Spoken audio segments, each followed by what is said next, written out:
Hello, my name is Amina, and I'm your decision-making specialist.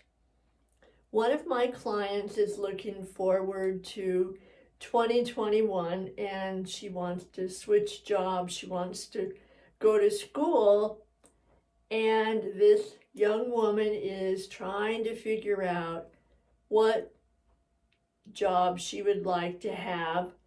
And we've been talking about being able to do a good job, having the kind of work that she could be happy with and not worry or be anxious about it being a career, because at least at this juncture that's not what she wants for her career.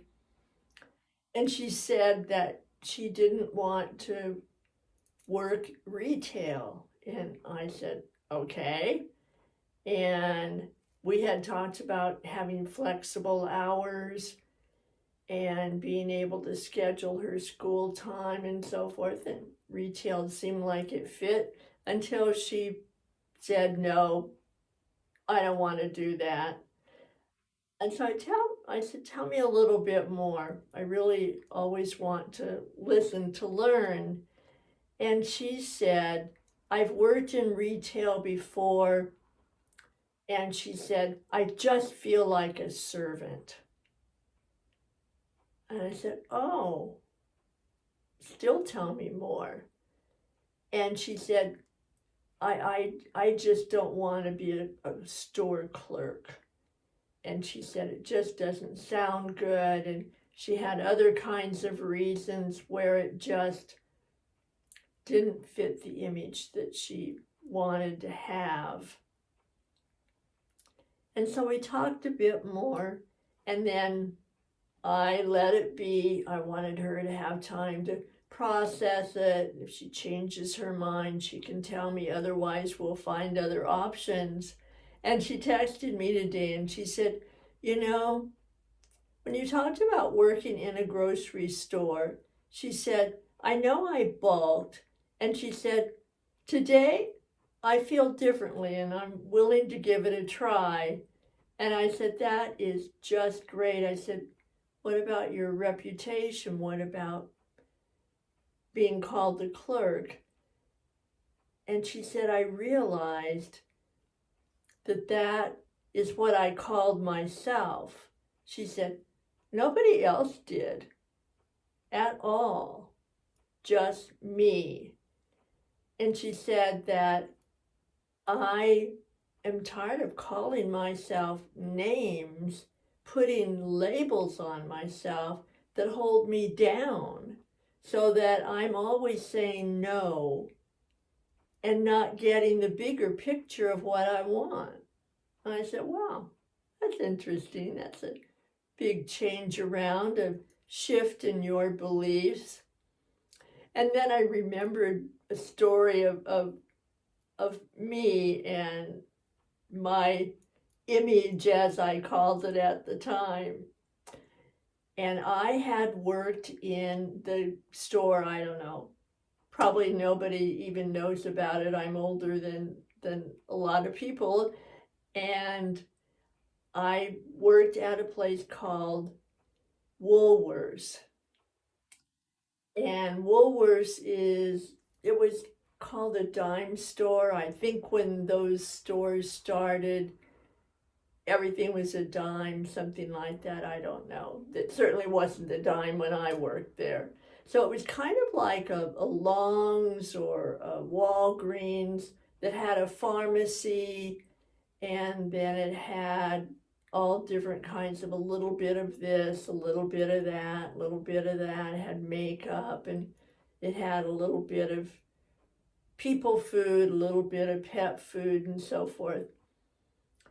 And so the day that I graduated from college, I wanted to walk in to that Woolworths, and I wanted to celebrate that I had stayed there and worked so that I could pay my way through college.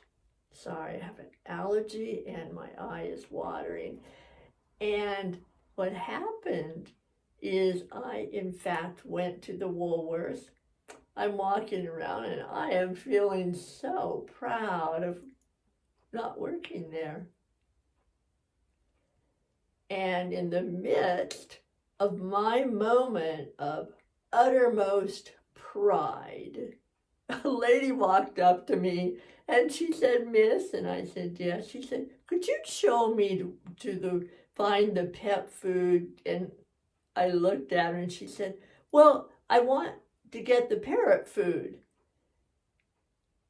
And I just said, "Yes, ma'am," and I walked over with her and we found the parrot food. And then, let me tell you, my chest wasn't quite as puffy. My inside didn't feel quite as arrogant.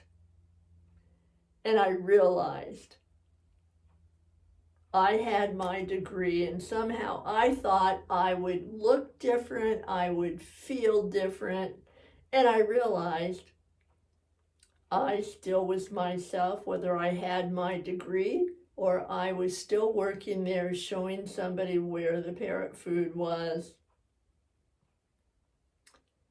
It all mattered what I told myself inside. And what I told myself was what I did in the beginning.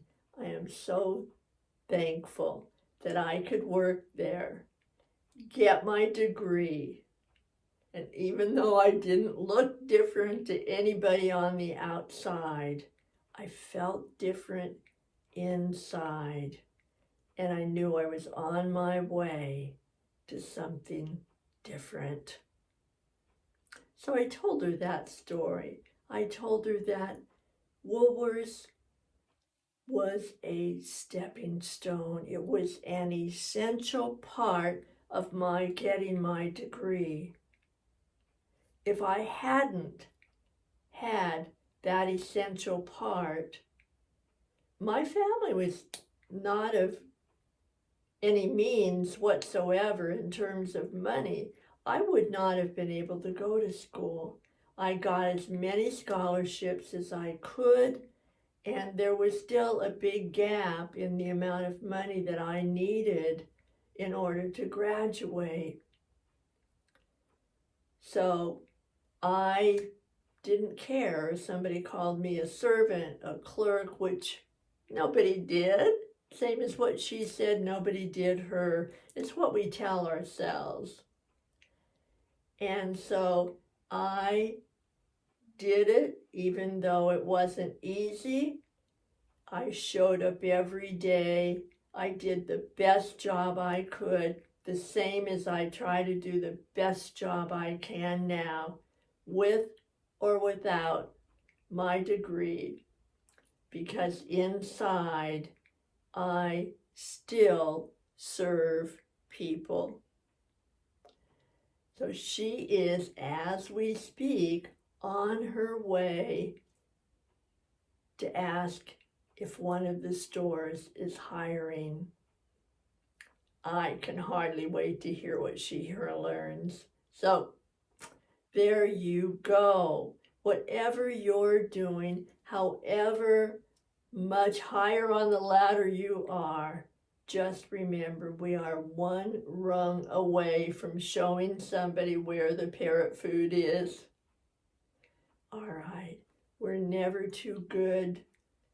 We're never too not good to do what it takes to get what we ultimately want and need. So curb those voices that are going on inside you. Be yourself no matter where you are. And always, always take a moment to show somebody where the parrot food is. All right. Thanks for coming and come back. I will be so delighted. Take care of yourself. Take care of as many people as you can around you. Bye for now.